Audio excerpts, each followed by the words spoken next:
ప్రతిరోజు లక్షకు తగ్గకుండా భక్తులు వచ్చే పుణ్యక్షేత్రం తిరుమల. వచ్చిన భక్తులందరికీ సజావుగా శ్రీవారి దర్శన భాగ్యం కల్పించే పటిష్టమైన వ్యవస్థ అక్కడుంది. వైకుంఠ ఏకాదశి సందర్భంగా దర్శనం టికెట్ల కోసం ప్రత్యేక కౌంటర్లు ఏర్పాటు చేస్తారు. అక్కడకు భక్తులు భారీగా చేరుకుని టికెట్లు తీసుకుంటారు. ఇది ప్రతి సంవత్సరం రొటీన్గా జరిగే కార్యక్రమం. కానీ ఈసారి మాత్రం తిరుమల తిరుపతి దేవస్థానాల చరిత్రలోనే కనీవిని ఎరుగని దుర్ఘటన జరిగింది. వైకుంఠ ఏకాదశి దర్శనం కౌంటర్ల దగ్గర తొక్కిసలాట జరిగి 6 చనిపోయారు. మరో 40 మందికి తీవ్ర గాయాలయ్యాయి. గతంలో కూడా రద్దీ ఎక్కువైనప్పుడు తొక్కిసలాటలు జరిగినా భక్తుల ప్రాణాలకు ముప్పు వచ్చే స్థాయిలో ఎప్పుడూ పరిస్థితి విషమించలేదు. కానీ ఈసారి విషాదం చోటు చేసుకుంది. అయితే ఇక్కడ ఏ ఒక్కరినో మనం తప్పుబట్టలేం. కానీ సమన్వయ లోపం సంగతి స్పష్టంగా కనిపిస్తోంది. మొత్తం మీద శ్రీవారి ఆలయ ప్రతిష్టకు భంగం కలగకుండా చూసుకోవడం అందరి కర్తవ్యం. ఇదే అంశంపై ఇవాల్టి చైర్మన్స్ డెస్క్ చూద్దాం.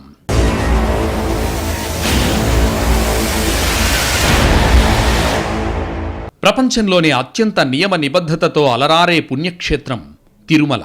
అక్కడ భక్తులు పాటించే క్రమశిక్షణ, శుభ్రత, అక్కడున్న వ్యవస్థ గాని, ప్రసాదం గాని, భోజనం గాని ప్రపంచంలోనే మరే పుణ్యక్షేత్రంలోనూ కనిపించదు. శ్రీ వెంకటేశ్వర స్వామి మహత్యమో, భక్తుల క్రమశిక్షణో, ఉద్యోగుల సహకారమో, మొత్తానికి తిరుమలలో ఉండే శుచి, శుభ్రత, ఉద్యోగ వ్యవస్థలో ప్రసాదాలు, పూజా కైంకర్యాలు ఇంకెక్కడ ఉండవు. ఏ సమయానికి ఏం జరగాలో అది జరుగుతుంది. ఎక్కడ ఏది అమరాలో అది అమరుతుంది. ఏ పూజా విధానం ఎలా ఉండాలో అలా ఉంటుంది. అలాంటి చోట ఇలాంటి ఘటన అందరి మనసుల్ని కలచివేస్తోంది. బ్రహ్మాండ నాయకుణ్ణి కనులారా ఒక్కసారి చూడాలనే సంకల్పంతో ప్రతిరోజు లక్షల మంది భక్తులు తిరుమలకు తరలివస్తారు. ఇక ప్రత్యేక దినాల్లో అయితే ఆ సంఖ్య మరింతగా పెరుగుతుంది. దేశవ్యాప్తంగా ఉన్న ఆలయాలు టీటీడీని ఆదర్శంగా తీసుకునేంత గొప్ప వ్యవస్థ ఇక్కడుంది. అయినా సరే ఎన్నడూ లేని విధంగా విషాదం జరగడం చర్చనీయాంశంగా మారింది. కలియుగ ప్రత్యక్ష దైవంగా పేరున్న శ్రీనివాసుడి దర్శనం చేసుకుంటే చాలు, కష్టాలన్నీ గట్టెక్కడం ఖాయమనే నమ్మకం భక్తుల్లో బలంగా ఉంది. అసలు వారి జీవితాల్లో ప్రధాన ఘట్టాలన్నీ స్వామి దర్శనంతో ముడిపడి ఉంటాయి. బిడ్డ పుట్టిన దగ్గర్నుంచి ఆ బిడ్డకు బిడ్డ పుట్టేటంత వరకు అన్నీ శ్రీవారి ఆశీర్వాదంతోనే జరగాలని కోరుకునే కుటుంబాలు లక్షల్లో ఉంటాయి. ఇదేదో రద్దీ కారణంగా జరిగిన దుర్ఘటన అనుకోవడానికి లేదు. ఎందుకంటే తిరుమలలో ఎప్పుడూ భక్తుల రద్దీ ఉంటుంది. సాధారణంగా రోజుకి 1,00,000 మంది, సెలవు రోజుల్లో 2 లక్షల మంది, రోజు కనీసం 30,000 మంది వీఐపీలు కొండకొస్తారు. వీళ్లందరికీ స్వామి దర్శనం దొరుకుతోంది. ఎక్కడా చిన్న ఇబ్బంది లేకుండా లక్షల మంది కొండ ఎక్కి దర్శనం చేసుకుని కొండ దిగుతున్నారు. తిరుపతి పట్టణం జనాభా కంటే ఎక్కువ మంది జనం వచ్చిపోతుంటారు. ఎక్కడా ఏ ఆటంకాలు ఉండవు. కానీ ఇప్పుడు మాత్రం దురదృష్టకర ఘటన జరిగింది. తిరుమల అంటే భక్తులకు కేవలం పుణ్యక్షేత్రం కాదు, అదొక అలౌకిక భావోద్వేగం. తిరుమల ఆలయానికి అత్యంత ప్రత్యేకత ఉంది. ఇక్కడ జరిగే ప్రతి దర్శనం, ప్రతి సేవ, ప్రతి కైంకర్యానికి ఓ చరిత్ర ఉంది. ఏదో ఆషామాషీగా జరిగే క్రతువులు కావవి. వాటి వెనుక చారిత్రక, పౌరాణిక, ఆగమ కారణాలు, అన్నింటికీ మించి భక్తుల అచంచలమైన నియమ నిష్ఠలు ఉంటాయి. అందుకే తిరుమలలో ఏ చిన్న పొరపాటు జరగకుండా చూడ్డానికి బలమైన వ్యవస్థను ఏర్పాటు చేశారు. రోజువారీ, నెలవారీ, వార్షిక సేవలకు తగ్గట్టుగా ముందుగానే ప్లానింగ్ ఉంటుంది. ఎక్కడా తేడా రాకుండా 1కి 10 సార్లు సరిచూసుకుంటారు. తిరుమలలో చిన్న నిర్ణయం తీసుకోవడానికి కూడా ఓ పద్ధతి ప్రకారం ముందుకెళ్తారు. మొదటగా అసలు ప్రాథమిక ప్రతిపాదన ఏంటో పరిశీలిస్తారు. ఆ తర్వాత అధికారులు ఏం చేయాలనుకుంటున్నారో తెలుసుకుంటారు. పిమ్మట ఆగమ సలహాదారుల దగ్గరికి ఆ అంశం వెళుతుంది. వారి ఆమోదమే ఫైనల్. ఆ తర్వాతే బోర్డు సదరు అంశంపై ఓ తుది నిర్ణయం తీసుకుంటుంది. అంతేగాని హడావిడి నిర్ణయాలు తీసుకోవడం గాని, అమలు కానీ లేకుండా చాలా జాగ్రత్తలు తీసుకుంటారు. ఇవన్నీ ఇప్పటికే ఉన్న పటిష్టమైన వ్యవస్థకు ఎలాంటి లోపం రాకుండా కొనసాగించడానికే తీసుకునే ముందస్తు జాగ్రత్తలు. తిరుమలలో వీలైనంత ఎక్కువ మందికి సజావుగా భగవద్దర్శనం జరిగేలా చూడటమే టీటీడీ ప్రధాన కర్తవ్యం. ఏ విధానాలు మార్చినా, ఏ నిర్ణయాలు తీసుకున్నా అంతిమ లక్ష్యం మాత్రం మారదు. తరతరాలుగా కొనసాగుతున్న సంప్రదాయాలు, ఆచారాలను పాటిస్తూనే ఎప్పటికప్పుడు భక్తుల సౌలభ్యం కోసం విధాన నిర్ణయాలు ఉంటాయి. ఇక్కడ వ్యక్తుల స్వార్థానికి తావులేదు. వ్యక్తులు వస్తుంటారు, పోతుంటారు. కానీ తిరుమలలో భక్తుల దర్శనానికి ఎలాంటి ఆటంకాలు లేకుండా పటిష్ట వ్యవస్థ నిరంతర దీక్షతో, అచంచలమైన నిష్ఠతో పనిచేస్తుంటుంది. అందుకే ఇన్నాళ్లైనా తిరుమల ఇతర ఆలయాలకు ఆదర్శంగా నిలవగలిగింది. ఎక్కడ కొత్తగా ఆలయం కట్టినా, ఇతర ప్రముఖ ఆలయాల్లో ఏవైనా సమస్యలొచ్చినా అందరూ మొదటిగా చూసేది తిరుమల వైపే. తిరుమల నిర్వహణ వ్యవస్థను అందరూ ఆదర్శంగా తీసుకుంటారు. తిరుమలను చూసి పొరపాట్లు దిద్దుకున్న ఆలయ నిర్వహణ వ్యవస్థలు చాలా ఉన్నాయి. ఇలా అందరికీ ఆదర్శంగా నిలవటమే కాని ఒకరితో వేలెత్తి చూపించుకునే పరిస్థితి ఇంతవరకు తిరుమలకు ఎదురు కాలేదు. కానీ ఇప్పుడు విషాద ఘటన చోటు చేసుకోవడంతో దశాబ్దాలుగా కాపాడుకుంటున్న పేరు ప్రతిష్టలు పలుచనయ్యే స్థితి తలెత్తింది. తిరుమలలో ఏం జరుగుతోందనే విషయాన్ని కేవలం అక్కడి వ్యవస్థే కాదు, కోట్లాది మంది కళ్ళు నిరంతరం పరిశీలిస్తుంటాయి. శ్రీవారికి ఏది తక్కువైనా ప్రాయశ్చిత్తం చేసుకునే భక్తులకి కొదవలేదు. ఇక్కడి వ్యవస్థ అంత పటిష్టంగా కొనసాగడానికి భక్తుల సహకారం కూడా కీలకమే అని చెప్పడంలో సందేహం లేదు. ఎప్పటికప్పుడు భక్తులు ఆలయ నిర్వహణ విషయంలో సలహాలు, సూచనలు ఇవ్వడం తరతరాలుగా జరుగుతూనే ఉంది.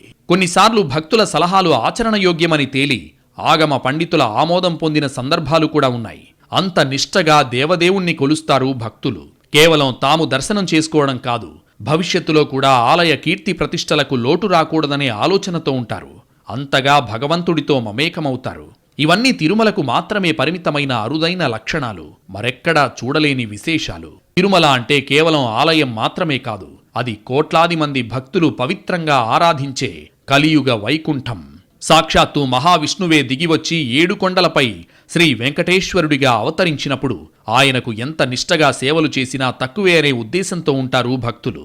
ఇప్పుడు జరిగిన ఘటన గురించి ఎంతమంది భక్తులు బాధపడుతున్నారో, వారి మనసులు ఎంత నొచ్చుకున్నాయో చెప్పడం ఎవ్వరికీ సాధ్యం కాదు. ఇప్పుడు ఆలయ ప్రతిష్టకు భంగం కలగకుండా చూస్తామని 50 మంది శ్రీవారి భక్తులకు హామీ ఇవ్వాలి. అంతేకాదు, పొరపాట్లు పునరావృతం కావనే నమ్మకాన్ని కలిగించాలి. తిరుమలలో మొదట్నుంచి వ్యవస్థ పక్కాగానే ఉంది. ఎవరితో పని లేకుండా స్వతంత్రంగా విధులు నిర్వర్తించడం అలవాటే. భక్తులకు ఏం కావాలో, ఏం చేస్తే దర్శనానికి సౌలభ్యంగా ఉంటుందనే విషయంలో ఆ వ్యవస్థకు తిరుగులేని అనుభవం ఉంది. అవసరమైతే అప్పటికప్పుడు భక్తులతో సమన్వయం చేసుకుని మరి వారి సూచనలకు తగ్గట్టుగా నిర్ణయాలు తీసుకునే సామర్థ్యమూ ఉంది. టీటీడీలో 15,000 మంది ఉద్యోగులు, 2,000 మంది అడ్మిన్ స్టాఫ్ ఉంటారు. ఏ వ్యవస్థకు ఆ వ్యవస్థ పనిచేసుకుంటూ పోతుంది. అధికార యంత్రాంగం ఉంది, కింది స్థాయి ఉద్యోగులు ఉన్నారు. ఇంతకాలం ఎప్పుడూ కొండ మీద దర్శనాలకు సంబంధించిన సమస్య తలెత్తలేదు. అంతా పగడ్బందీ వ్యవస్థలు ఉన్నాయి. కానీ ఇప్పుడు జరిగిన దుర్ఘటన ఎక్కడో తెలియని లోపాన్ని బయటపెట్టింది. ఉన్న వ్యవస్థల్ని సక్రమంగా పద్ధతి ప్రకారం నడిపించకపోవడమే ఈ దుర్ఘటనకు ప్రధాన కారణంగా కనిపిస్తోంది. బోర్డు అధికారులు, ఉద్యోగులు ఎవరి పని వారు చేసుకుంటూ పోతే అసలు ఇలాంటి సంఘటనలు జరగవు. తిరుమలలో దశాబ్దాలుగా ఓ పద్ధతి ప్రకారం నడిచే వ్యవస్థ ఉంది. కానీ మొన్నటి దుర్ఘటనలో సమన్వయ లోపం స్పష్టంగా కనిపించింది. బోర్డుకు, అధికారులకు మధ్య సమన్వయం లేదు. ఇన్నాళ్లుగా వెంకటేశ్వర స్వామి ఆశీస్సులతో విజయవంతంగా సాగిన వైకుంఠద్వార దర్శనం టోకన్ల పంపిణీ ఈసారి గాడి తప్పింది. ఏటా బ్రహ్మోత్సవాల సమయంలో విపరీతంగా భక్తుల తాకిడి ఉన్నప్పుడు కూడా సజావుగా దర్శనాలు జరిగేలా టీటీడీ చర్యలు తీసుకుంటోంది. కానీ ఇప్పుడు ఇలా జరిగిందంటే పొరపాటు ఎక్కడ జరిగిందో గుర్తించాలి. భవిష్యత్తులో ఇలాంటి ఘటనలకు ఆస్కారం లేకుండా జాగ్రత్తలపై దృష్టి పెట్టడం అత్యవసరం. అన్నింటికంటే ముందు వ్యవస్థలో సమన్వయ లోపం లేకుండా చూసుకోవాలి. ఇలాంటివి జరగకుండా జాగ్రత్తలు తీసుకునే విషయంలో అసలు నిర్లక్ష్యం పనికిరాదు. తిరుమల ప్రపంచంలో హిందువులందరికీ ప్రసిద్ధ పుణ్యక్షేత్రం. ఇలాంటి చోట ఏ చిన్న పొరపాటు జరిగినా దాంతో వ్యక్తులకే నష్టం లేదు, కానీ ఆలయ పేరు ప్రతిష్టలు దెబ్బతింటాయి. ఉన్న వ్యవస్థను పక్కాగా నడిపించడం బోర్డు పని. తమ విధులేంటో తెలుసుకుని పనిచేయాల్సిన బాధ్యత అధికారులది. ఎవరి పరిధిలో వారు తమ బాధ్యతలు సక్రమంగా నిర్వర్తిస్తే ఇలాంటి విషాద ఘటనలు జరగకుండా ఉంటాయి. ఈ సంగతి ఏ ఒక్కరూ మరిచిపోకూడదు. అన్నింటికంటే శ్రీవారి ఆలయ ప్రతిష్ఠే అత్యున్నతం. శతాబ్దాలుగా ప్రముఖ పుణ్యక్షేత్రంగా విరాజిల్లుతున్న తిరుమలకు చిన్న పొరపాటు కారణంగా చెడ్డ పేరు రావడం అంత మంచిది కాదు. అందుకే తిరుమలలో విధులు నిర్వర్తించేవారంతా ఆ విషయాన్ని దృష్టిలో పెట్టుకుని పనిచేయాలి. తిరుమల పవిత్ర క్షేత్రం, శ్రీవారి సన్నిధి పవిత్రం. అలాంటి పవిత్రమైన స్థలంలో ఆలోచనలు, ఆచరణ అన్నీ పవిత్రంగానే ఉండాలి. శ్రీవారికి కలియుగ ప్రత్యక్ష దైవంగా పేరుంది. ఆపద మొక్కులవాడిగా పేరు ప్రతిష్టలున్నాయి. తిరుమల వెళ్లి స్వామి దర్శనం చేసుకుంటే ఖచ్చితంగా తమకు మంచి జరుగుతుందనే నమ్మకం భక్తుల్లో ఉంది. దైవ సేవ కోసం వచ్చామనే విషయం గుర్తుపెట్టుకుని విధులు నిర్వర్తించాలి. ఎక్కడ ఏ చిన్న తేడా వచ్చినా లక్షల మంది భక్తులు ఇబ్బంది పడతారనే స్పృహ చాలా అవసరం. తిరుమలలో ఏం జరిగినా వ్యక్తులకు వచ్చిన నష్టం ఏం లేదు. కానీ శతాబ్దాలుగా కాపాడుకుంటూ వస్తున్న ఆలయ ప్రతిష్ట దెబ్బతినే అవకాశం ఉంది. అందుకే ఇలాంటి వాటికి అవకాశం ఇవ్వకుండా జాగ్రత్త పడాలి. స్వామివారికి జరిగే కైంకర్యాలు, భక్తులకు దర్శనం విషయంలో టీటీడీకి మొదట్నుంచి కొన్ని లెక్కలున్నాయి. ఇప్పుడు ఆ లెక్కలు ఎందుకు తప్పాయనేది అసలైన ప్రశ్న. జరిగిన దుర్ఘటన చుట్టూ ఎంతైనా చర్చించొచ్చు, కానీ ఇక్కడ పొరపాట్లు పునరావృతం కాకుండా ఉండడానికి ఏం చేస్తారనేది మొదట తేలాల్సిన విషయం. అనుకోని ఘటనలు జరిగినప్పుడు ఖచ్చితంగా సమీక్షలు అవసరమే.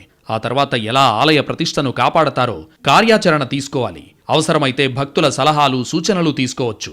భక్తులకు క్షేత్రస్థాయి అనుభవాలుంటాయి కాబట్టి ఇలాంటివి భవిష్యత్తులో జరగకుండా మెరుగైన పరిష్కారాలు చెప్పే అవకాశం ఉంది. ఈ విషయాన్ని ఖచ్చితంగా సీరియస్గా తీసుకోవాల్సిన అవసరం ఉంది. ఇప్పటివరకు తిరుమలలో దర్శనం ఎప్పుడూ సమస్య కాలేదు. కొండ మీద రద్దీ ఎక్కువగా ఉందని తెలిసినా ఏ భక్తుడు తనకు దర్శనం కాదేమో అని అనుమానపడ్డ దాఖలాలు కూడా లేవు. కాస్త ఆలస్యమైన దర్శనం మాత్రం పక్కా అనేది అక్కడి వ్యవస్థ కలిగించిన నమ్మకం. అంతగా కోట్లాది మంది భక్తుల నమ్మకాన్ని చురగొనడం చిన్న విషయమేం కాదు. దాని వెనుక ఖచ్చితంగా దశాబ్దాల శ్రమ ఉంది. శ్రీవారిపై సడలని భక్తి ప్రపత్తులు ఉన్నాయి. పనే దైవం అనే సూక్తిని అక్షరాలా ఇన్నాళ్లుగా చేసి చూపించింది తిరుమలలో వ్యవస్థ. అంత పటిష్ట వ్యవస్థలో కేవలం సమన్వయ లోపం కారణంగా ఇలాంటి ఘటనలు జరగడాన్ని ఎవరూ హర్షించడం లేదు. అదేం సరిదిద్దుకోలేనంత సమస్య కాదు. అలాగని జరిగిన దుర్ఘటన చూసి చూడనట్టుగా వదిలేసే అంశమూ కాదు. అందుకే గతాన్ని వర్తమానాన్ని జాగ్రత్తగా బేరీజు వేసి నిర్ణయాలు తీసుకోవడం అవసరం. ఇన్నాళ్లుగా ఏం జరగలేదు కదా, ఏదో ఒక్కసారి జరిగింది. పొరపాట్లు సహజం అని అస్సలు అనుకోవడానికి లేదు. శ్రీవారి సన్నిధిలో ఏ చిన్న పొరపాటు జరగకూడదు. అలా జరగకుండా చూసుకోవడమే ప్రధాన కర్తవ్యమని గుర్తుంచుకోవాలి. వైకుంఠద్వార దర్శనం గురించి భక్తులకు కొన్ని నమ్మకాలున్నాయి. వాటిపై ఇప్పుడు వ్యాఖ్యానాలు చేయడం సరికాదు. ఎంతమంది వచ్చినా సజావుగా దర్శనాలు చేయించాల్సిన బాధ్యత ఉందని మర్చిపోకూడదు. అదనపు కౌంటర్లు, అదనపు క్యూలైన్లు, ఇలా కావాల్సిన సదుపాయాలు ఏర్పాటు చేసి మరోసారి ఇలాంటివి జరగకుండా జాగ్రత్తలు తీసుకోవాలి. గత అనుభవాల నుంచి పాఠాలు నేర్చుకోవాలి. మంచైనా చెడైనా భక్తులు ఇబ్బంది పడేలా, అది వారి ప్రాణాలకు ముప్పు వచ్చేలా ఏ విషయమూ జరగకూడదని గుర్తుంచుకోవాలి. ఇక్కడ ఆలయ ప్రతిష్ఠ, స్వామికి జరిగే కైంకర్యాల్లో నిష్ఠతో పాటు భక్తుల భద్రత కూడా అంతే ముఖ్యమనే బాధ్యతతో వ్యవస్థ పనిచేస్తోంది. ఇది గురుతర పవిత్ర బాధ్యత అనే సంగతి ఎప్పుడూ మర్చిపోకూడదు. భగవంతుడికి భక్తులకు అనుసంధాన పాత్ర పోషిస్తున్నామనే సంగతి అనుక్షణం గమనంలో ఉంచుకోవాలి. ఇప్పుడు జరిగిన ఘటనకు ఎవరు బాధ్యత వహించాలనే విషయంపై ఎక్కువ సమయం వెచ్చించకుండా ఆలయ ప్రతిష్టకు ప్రాధాన్యత ఇవ్వాలి. మరోచోట ఇలాంటి సంఘటన జరిగితే దాని తీవ్రత వేరు. కానీ ఇప్పుడు జరిగింది తిరుమల తిరుపతిలో. ఈ ఒక్క సంఘటన తిరుమల ప్రతిష్టను దెబ్బతీసింది. దీనికి కారణం సమన్వయ లోపమే. సరైన సమన్వయం లేకపోతే ఫలితం ఎలా ఉంటుందో ఇప్పుడు చూస్తున్నాం. భవిష్యత్తులో విషాదాలు పునరావృతం కాకుండా తీసుకునే కార్యాచరణ ముఖ్యం. శ్రీవారి దర్శనం కోసం ప్రపంచం నలుమూలల నుంచి తిరుమలకు భక్తులు తరలివస్తారు. అలా వచ్చే భక్తులకు ఆధ్యాత్మిక వాతావరణంలో సజావుగా స్వామి దర్శనం అయ్యేలా చూడాల్సిన అవసరం చాలా ఉంది. అందుకోసం అవసరమైతే రద్దీకి తగ్గట్టుగా విధానాలు మార్చుకోవాలి. తిరుమలలో పటిష్ట వ్యవస్థ అందుబాటులో ఉండడం పెద్ద అడ్వాంటేజ్. ఉన్న వ్యవస్థను పద్ధతిగా నడిపితే సరిపోతుంది. ఇప్పటికే చాలాసార్లు కసరత్తు చేసిన తర్వాతే తిరుమలలో పద్ధతులు, వ్యవస్థలు ఫైనల్ అయ్యాయి. వీటిపై ఆగమ పండితుల సలహా కూడా తీసుకున్నారు. అందుకే వాటిని తూచా తప్పకుండా అమలు చేయాలనే సూచనలు కూడా వస్తున్నాయి. ఏదైనా ఘటన జరిగినప్పుడు వివిధ వర్గాల నుంచి సలహాలు వస్తాయి. ఇప్పుడు తిరుమలలో జరిగింది ఎప్పుడూ లేని విషాదం. ఇలాంటప్పుడు సలహాలు కూడా ఆ స్థాయిలోనే వస్తాయి. వాటన్నింటినీ క్రోడీకరించి తీసుకోవాల్సిన సూచనలుంటే ఖచ్చితంగా తీసుకోవాలి. ఈ విషయంలో కూడా ఈగోలు పక్కన పెట్టి పనిచేయాలి. తిరుమలకు ప్రత్యేక స్వయం ప్రతిపత్తి ఉన్న వ్యవస్థ ఉంది. లక్షల మంది భక్తులు వచ్చిపోయే పుణ్యక్షేత్రాన్ని సర్కార్ నేరుగా పర్యవేక్షించలేదు. అందుకే పటిష్ట వ్యవస్థ ఏర్పాటైంది. ఇక్కడ ఎవరేం పనిచేయాలో కూడా నిర్దిష్టంగా ఎప్పుడో బాధ్యతలు అప్పగించారు.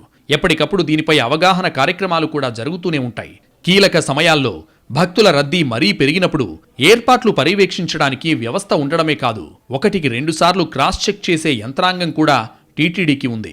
మొన్నటికి మొన్న అయోధ్య ఆలయ నిర్వహణ ఎలా అన్న ప్రశ్న వచ్చినప్పుడు తిరుమల ఆలయ నిర్వహణను పరిశీలించాలనే సూచనలు వచ్చాయి. అక్కడి నుంచి ఓ ప్రతినిధి బృందం వచ్చి ఇక్కడి వ్యవస్థను అధ్యయనం చేసింది. టీటీడీ అధికారులతో సమావేశమై మెరుగైన నిర్వహణ పద్ధతుల గురించి అడిగి తెలుసుకుంది. ఇంతటి ఘనకీర్తి తిరుమల తిరుపతి దేవస్థానానికి ఉంది. కానీ ఇప్పుడు జరగరాని ఘోరం జరిగింది. తిరుమల అంటే ఇప్పటి వరకు మంచి విషయాలే గుర్తొచ్చేవి. ఇప్పుడు జరిగిన దుర్ఘటన భవిష్యత్తులో ఎవరికీ గుర్తురానంతగా పరిస్థితులు మారాలి. అందుకోసం అందరూ బాధ్యత తీసుకోవాలి.